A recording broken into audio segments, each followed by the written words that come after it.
aus der Nähe von Porto. Wir sind hier auf einem Campingplatz und da haben wir jetzt endlich mal Gelegenheit, uns auszubreiten. Deswegen nehme ich jetzt mal das von einigen schon lang erwartete Ausrüstungsvideo auf. Viel Spaß dabei. So, ich habe jetzt alles ausgeräumt soweit und stelle euch das jetzt nacheinander mal vor, was man so alles dabei hat, wenn man dauerhaft auf Reisen ist, also auf Weltreise ist quasi. Ja, zeige ich jetzt mal einen Überblick und dann geht's los im Detail.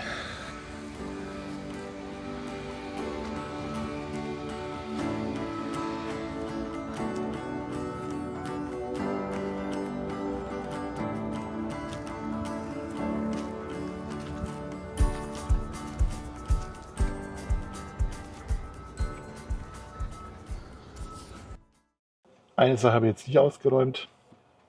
Das war mir jetzt zu schwer. Heben wir normalerweise auch zu zweit raus, aber Heike arbeitet gerade. Und das ist unsere Werkzeugkiste von Würth, wo eigentlich so das Allernötigste, das heißt das Allernötigste, sicherlich mehr als nötig drin ist, sei es für Fahrzeug, für Arbeiten am Fahrzeug sollte da mal was nötig sein. Aber ich habe auch schon für alle möglichen anderen Sachen Werkzeuge daraus benötigt gehabt. Das ist hier dieses gute Stück. Ich fange mal oben an. Ein paar Sachen habe ich auch noch selber ergänzt. Also hier sind einiges an verschiedenen Zangen drin. Seitenschneider, Rohrzange, Kombizange, was man halt so kennt. Genau. Ein paar Torx, Schlüssel.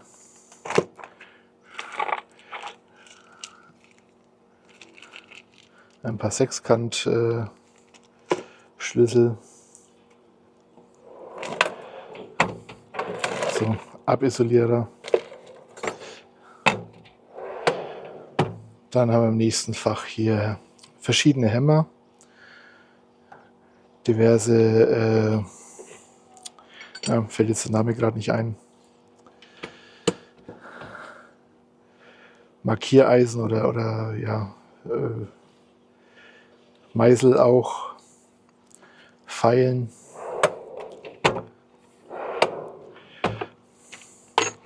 Das ist auch noch von mir hier. Da haben wir einmal eine Säge.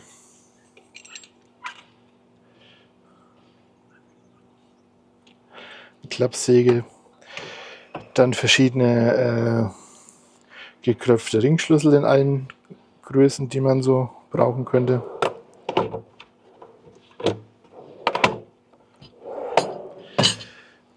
Dann hier Ring- und Maulschlüssel, nicht gekröpft. Auch in allen Größen, auch fürs Fahrzeug die größeren. Und hier unten dann der Steckschlüsselsatz mit Ratsche, Verlängerung, halt alles, was man so braucht. Torx aufsetzen, Schraubenzieher aufsetzen.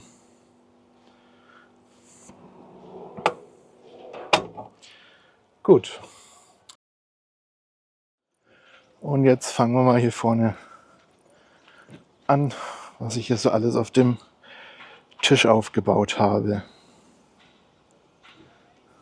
Dann haben wir hier unser Elektrowerkzeug von Einhell, weil ich die meiste Auswahl hatte mit dem Akkusystem. Beziehungsweise hier sind nur Akkus und Ladegerät drin. Dann haben wir einmal hier die Kettensäge, wo man Feuerholz machen muss.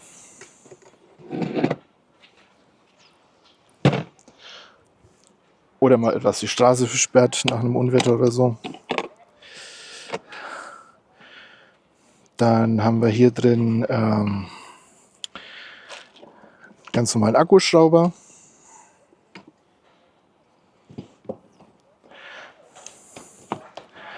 Dann zum Reifenwechseln einen Schlagschrauber.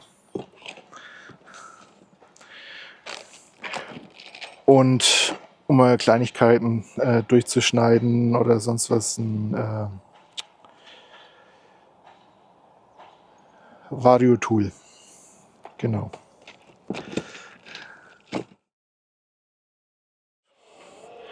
Da haben wir einmal ein Reifenreparaturset von Arp.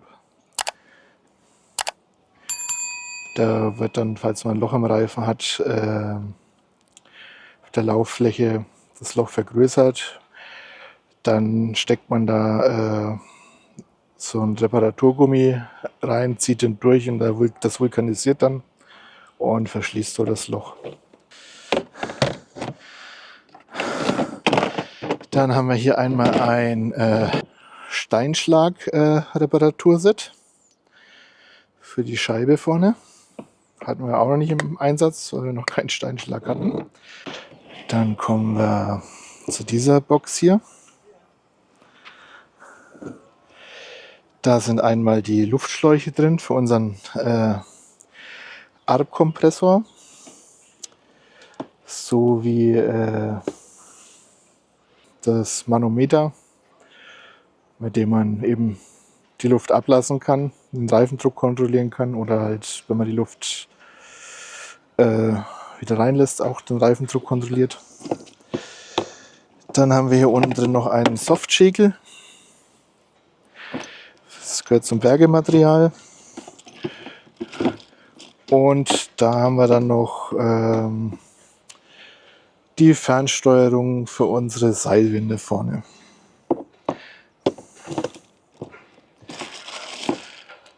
Ein paar Zurgurte ist auch nicht verkehrt dabei zu haben. Die benutze ich zum Beispiel hinten auch für die Abdeckung auf dem Fahrradträger. Ja. Und da wir mit dem Bergematerial schon angefangen haben, das haben wir hier in der Tasche drin. Das ist so ein Warnungszeichen, das man über die Gurte hängt, damit man sieht, dass man sich denen nicht nähern soll. Dann haben wir hier die Gurte, einmal einen kinetischen und einmal einen Bergungsgurt. Hier haben wir dann noch eine Umlenkrolle für das Windenseil. Einfach ein Trichter fürs AdBlue. Wenn man den mal nicht an der Tanke nachfüllen kann, sondern einen Kanister braucht. Dann haben wir hier noch von Offroad ein Füllset, ein Schlauchset für die Luft, mit dem man 2 Reifen gleichzeitig ablassen oder halt auffüllen kann. Zeitersparnis habe ich jetzt aber noch nicht ausprobiert, kann ich jetzt noch nichts zu sagen. Mussten bis jetzt erst einmal die Luft ablassen und da habe ich es noch klassisch Reifen für Reifen gemacht und auch wieder so aufgepumpt.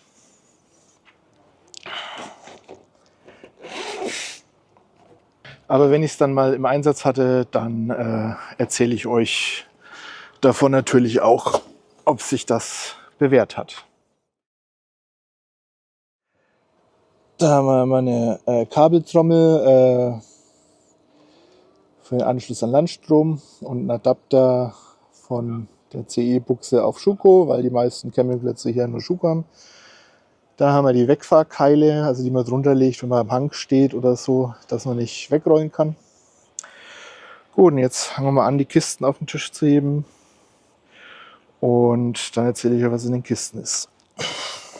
Das ist einerseits mal das Bordwerkzeug vom Iveco hier drin, beziehungsweise auch der Wagenheber.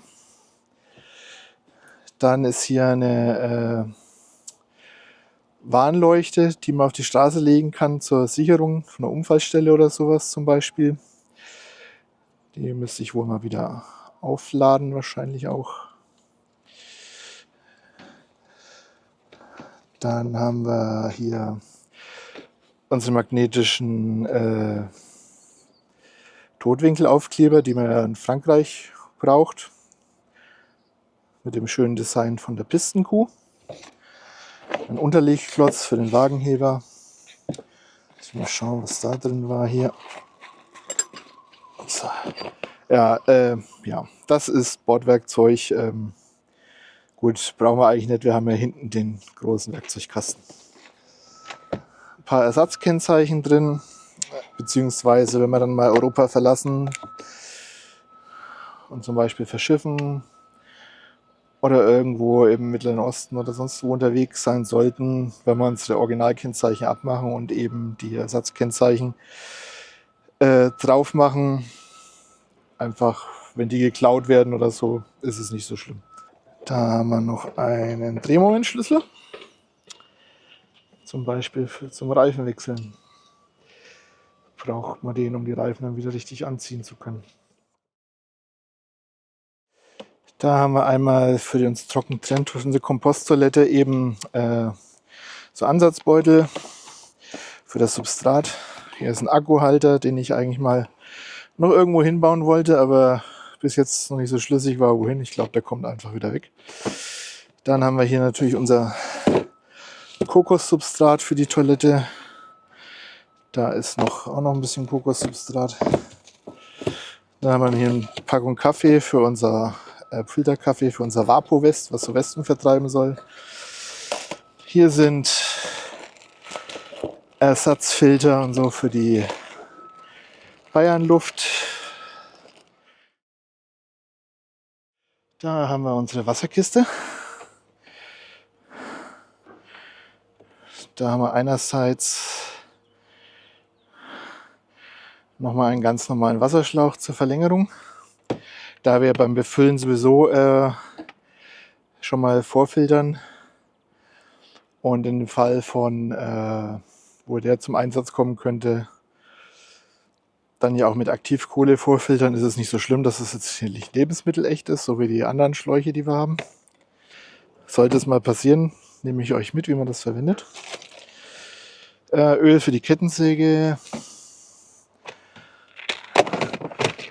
Was haben wir hier drin? Das gehört eigentlich woanders rein. Ein paar Kabelbinder. Die packe ich gleich in die andere Box.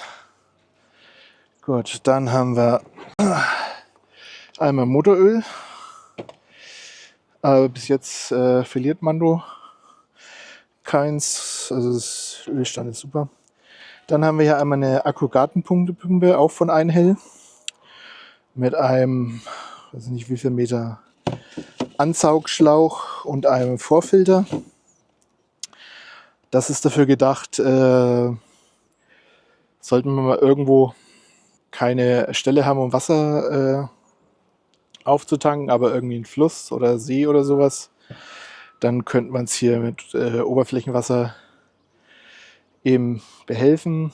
Und ja, das Ganze würde dann durch einen kombinierten Filter laufen, Keramik, Aktivkohlefilter schon beim Befüllen. Deshalb ja, sollte das dann auch unbedenklich zu genießen sein, zumal wir das Trinkwasser selber dann ja nochmal durch die gleiche Kombination filtern, wenn wir es trinken und nicht kochen oder so. Dann haben wir hier noch 2 Koffer aus dem Vaterhaus. Einmal von Famous Water. Unser Wasserfilter, das ist ein Keramikfilter, mit dem wir das Wasser beim Betanken schon vorfiltern, dass keine Sedimente und sowas in den Tank kommen. Eine Wasseruhr, das ist lebensmittelechter Schlauch. Dann haben wir hier noch Messingadapter für Wasserhähne. Wasserdieb habe ich auch noch irgendwo liegen, den finde ich jetzt gerade nicht. Und für besagtes Oberflächenwasser, also wo ich vorher nicht die Wasserpumpe gezeigt habe, haben wir hier noch eine Kombikartusche Keramik, innen und außen. Außen Keramik, innen Aktivkohle. Da können wir dann auch Wasser aus Flüsse und Seen tanken und das wird schon mal vorgefiltert mit Keramik und Aktivkohle, also auch Bakterien und so weiter. Gut. Aber der Rest der Box ist hauptsächlich unsere Feuerküche. Ein paar Streichhölzer, dann Pfannenknecht von Petromax. Pizza, Ofen. So, Pizzaschaufel meine ich. Hier unten ist der Gasaufsatz für unsere Feuerschale von Realum Design.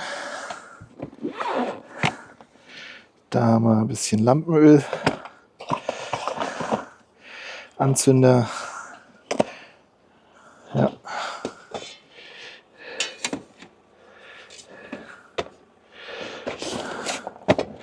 Handschuhe.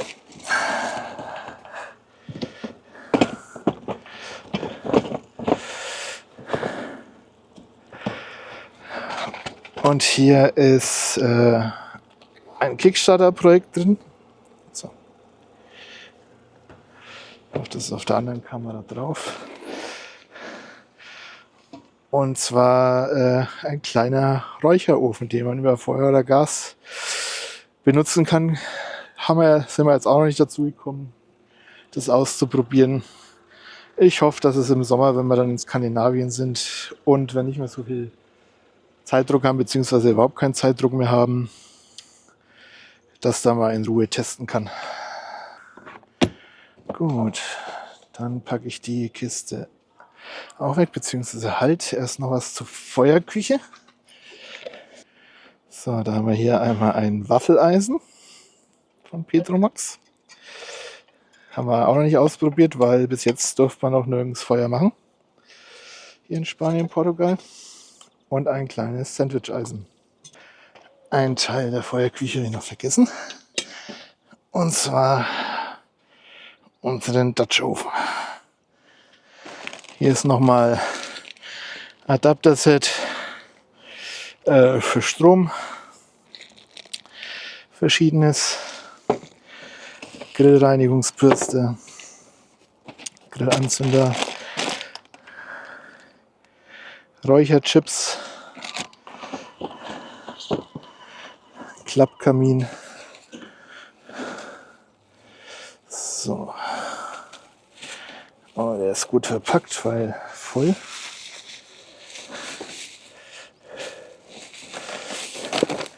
Das ist dieser Vapo-Wesp. Da wird eben Kaffeepulver mit ein bisschen Pulver, was es besser riechen lassen soll, angezündet, soll angeblich Wespen fernhalten. Ja, es funktioniert so.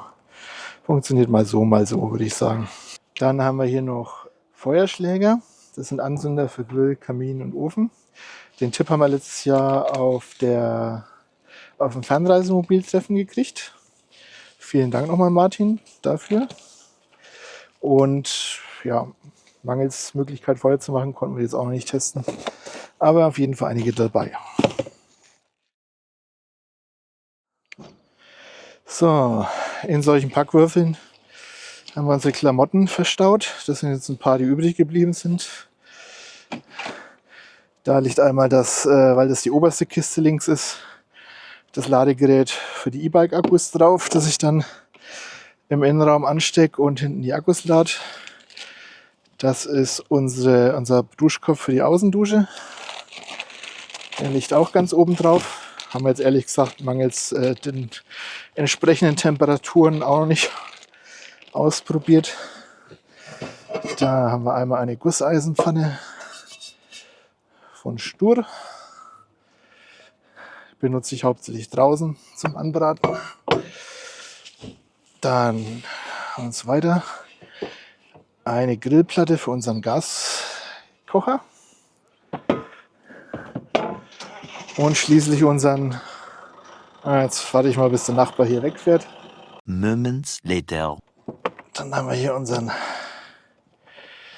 Kadak 2-Cook 3 Gaskocher drin stehen.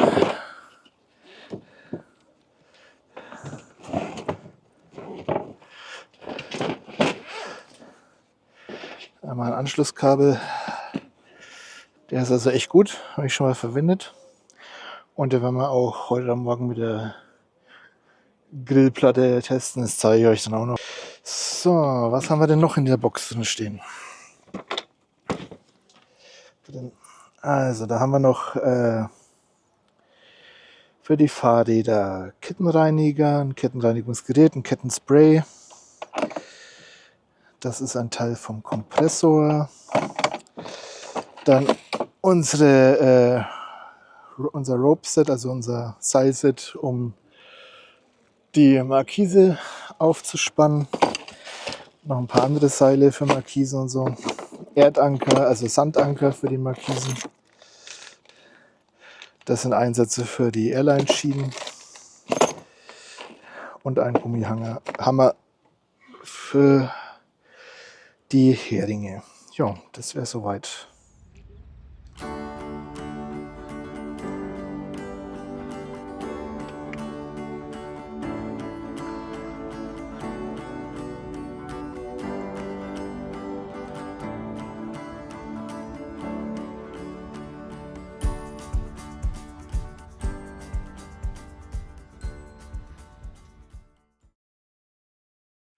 Das war die linke Seite unserer Heckgarage und die Mitte. Hier haben wir einen Satz Schneeketten. Da bräuchten wir eigentlich noch einen zweiten. Dann machen wir weiter mit den anderen Boxen. Auf der anderen Seite. Da haben wir einmal unsere Schuhbox. Eigentlich ein paar Sicherheitsschuhe.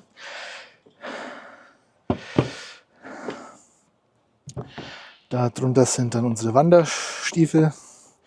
Und hier sind auch noch unsere Gummistiefel drin. Also ein paar Wanderstöcke für jeden von uns. Ich verlinke euch auf jeden Fall dann alles unten in der Beschreibung. Das sind Affiliate-Links. Falls ihr da draufklickt und euch dann irgendwas dort kauft, muss auch nicht dieser Artikel sein. Unterstützt ihr uns dabei auf unserer Reise. Das würde uns sehr freuen. Ja, auf jeden Fall alles, wo ich Links finde, kommt unten in die Videobeschreibung von den ganzen Sachen, die wir hier euch jetzt gezeigt haben und noch zeigen werden. Dann geht es weiter. Da haben wir eine Petroleumlampe von Feuerhand. Zeige ich euch auch mal eben.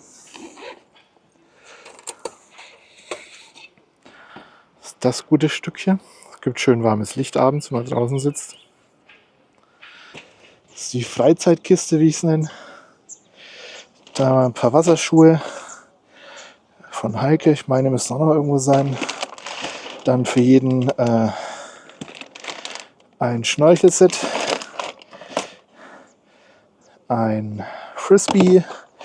Hier sind noch ein paar Thermacell. Das habe ich auch nicht gezeigt, das ist im Vaterhaus, das packe ich dann noch aus. Ein paar Thermacell-Kartuschen und Plättchen, die sollen Mücken vertreiben. Die Schweden schwören da drauf. Und hier haben wir auch eine Hängematte. Die haben wir allerdings auch noch nicht im Einsatz gehabt.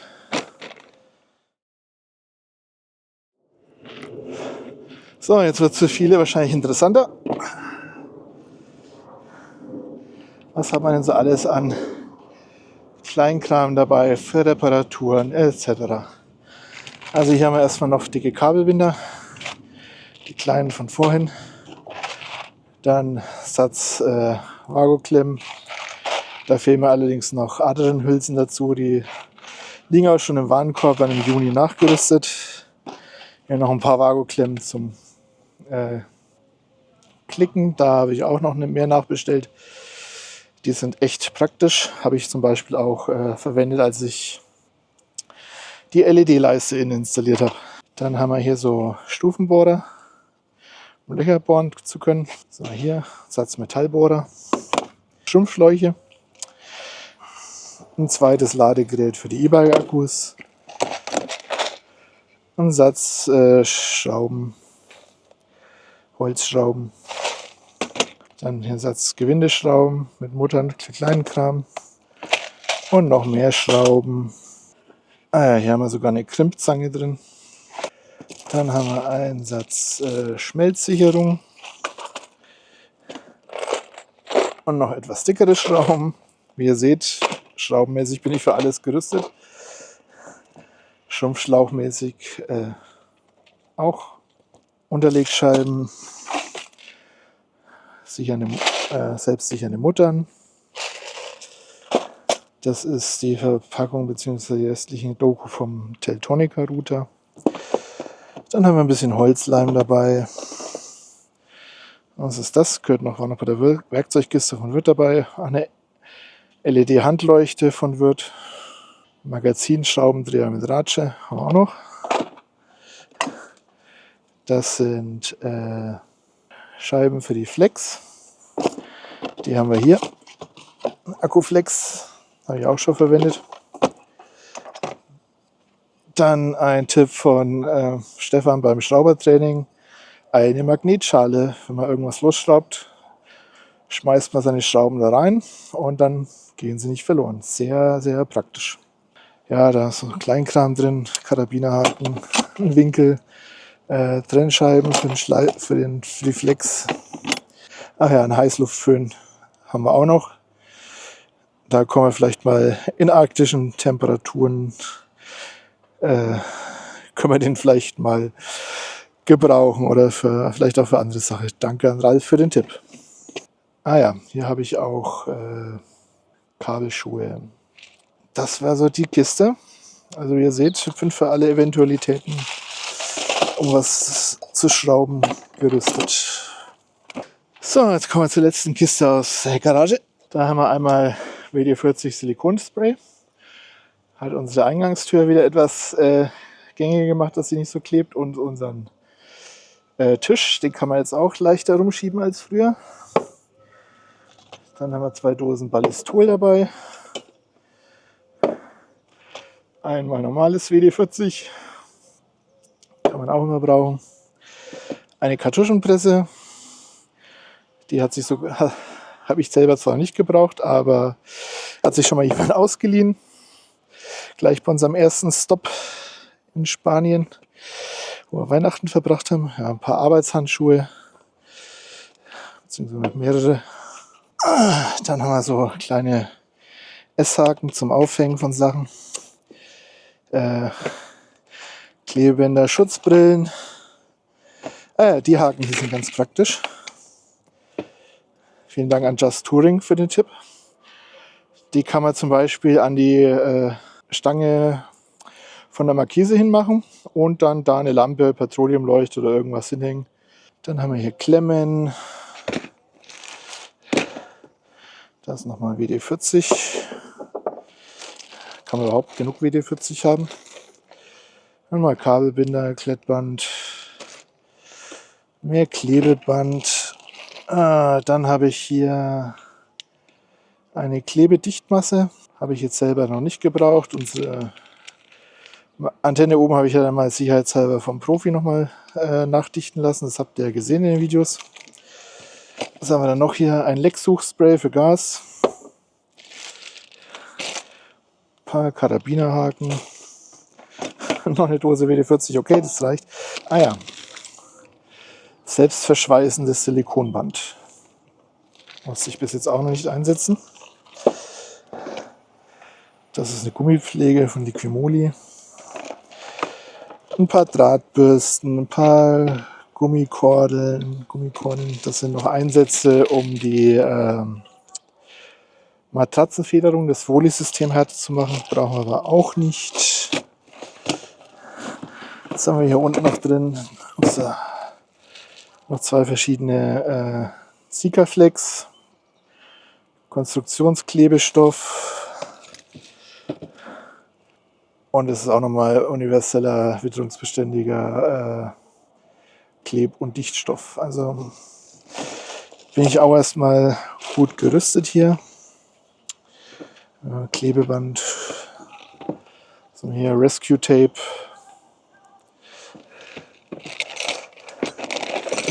Das sind so Einsätze für die Airline-Schienen, wo man Sachen dranhängen kann. Saugnäpfe mit Ösen, um was dran zu hängen. Loctite. Feuerzeuggas. Ja, das wäre so, glaube ich, das Wichtigste gewesen hier drin. Was haben wir hier noch? Also Kundenkleber. Also, wie ihr seht, kleben, kann ich auch einiges erstmal, bevor mir der Kleber ausgeht. Drahtbürsten habe ich schon gesagt. So, jetzt mal das alles wieder irgendwie verstauen.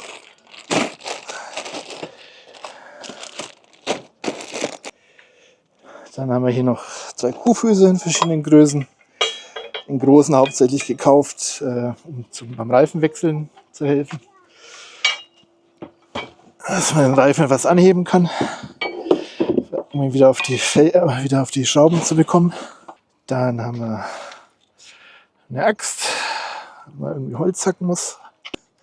Und ebenso noch ein kleines Beil und einen Schärfer dazu. Eine alte Isomatte, die benutze ich, wenn ich mich mal in das Fahrzeug legen muss. Dann ja, unsere beiden Stühle hier natürlich. Schwarz ist meiner, der petrolfarben ist Heikes. Das ist noch eine Sportmatte für Heike. Unsere beiden Fahrradhelme von Sena mit dem Funksystem. Das ist sehr praktisch. Kann man gut untereinander Kontakt halten, weil ich meistens immer ein bisschen schneller unterwegs bin und Heike abhänge, auch wenn ich eigentlich gar nicht so schnell fahre. Keine Ahnung warum. Ja, dann haben wir hier noch eine Tasche. Das ist so mein Elektronikwerkzeug von iFixit. So eine kleine Platte, Schieblehre, da ist noch eine zweite drin, von die ich vorher schon hatte. Was haben wir hier in der Tasche? Eine kleine Inspektionskamera geholt, die man ans Handy anstecken kann. Habe ich jetzt aber auch noch nicht benutzt oder gebraucht bis jetzt. Aber ich habe mir gedacht, so manche Ecken hier kommt mir ja schlecht hin. Vielleicht ist sowas ganz nützlich mal. Ja, dritte Hand mit Lupe. Mal was zu löten oder so. Dann haben wir hier drin nochmal eine Endlitsaugpumpe. Dann einen USB-Lötkolben. Ein kleines Bitset von Bosch. Anti-Clamp, so ein Öffner, wenn man mal so ein Handy oder sowas tatsächlich öffnen müsste. So, was haben wir da vorne noch drin? Multimeter von iFixit, so eine Tasche, kleine Zange, um Drähte abzuhängen. Dann habe ich hier noch eine Wasserwaage drin, so ein Wärmepack, um Kleber zu lösen von zugeklebten Devices. Kupferband, Anti-Statik, Wriststrap. Ja, und das ist nochmal sowas, um eine Pinzette und so Displays oder so abzuheben. Ja, ansonsten habe ich noch ein kleines Schrauberset von iFixit. Das ist aber jetzt drin. Für alle möglichen Bits in kleinen Größen drin sind, allen Schraubenarten, die es halt so gibt. Auch die Spezialschrauben für Apple. Ja, die Unico Faltrampen habe ich ja schon bei der Roomtour gezeigt. Hier seht ihr sie im Einsatz. Und dann kommen wir mal noch zu den letzten Sachen hier. Die Kodiak-Schaufel von Ortovox, die verlinke ich euch auch. Die ist also sehr praktisch für Sand und Schnee, nicht für feste Sachen. Kann man verlängern. A little while later. Jetzt hat mich gerade der Christoph von der Pro. Das ist auch so witzig, wir sind vorgestern hier auf dem Platz angekommen.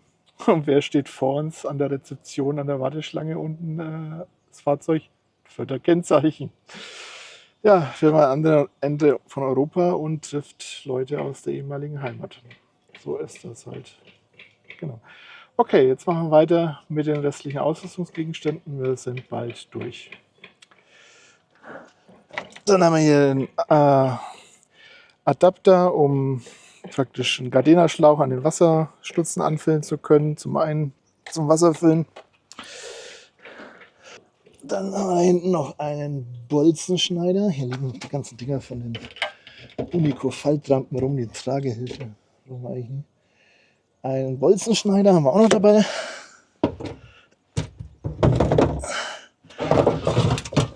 Und noch einen Spaten. Der ist dann für festere Erde oder so mal schaufeln müssen. Die andere Schaufel ist wie gesagt nur für Schnee und Sand, für lockere Sachen, nicht für Steine oder Erde. Hier ist der Gastank. Und hier haben wir noch vom Drehmeister ein Adapterset, um in ganz Europa LPG aufzufüllen. Und dann haben wir noch unseren Notfallkoffer. Wir haben ja einen Responder-Kurs gemacht im Herbst. Und da ist so einiges an Ausrüstung, was man so für den medizinischen Notfall, wenn man mal wirklich weit ab vom Schuss steht, dabei haben. Einweghandschuhe, ein Stethoskop, verschiedenes Material, teilweise zur Beatmung, Verbandsmaterial. Dann hier ist Granulat zum Einnehmen gegen Vergiftung, bei oralen Vergiftungen. So Kohlenstoff, Kohle, Aktivkohle.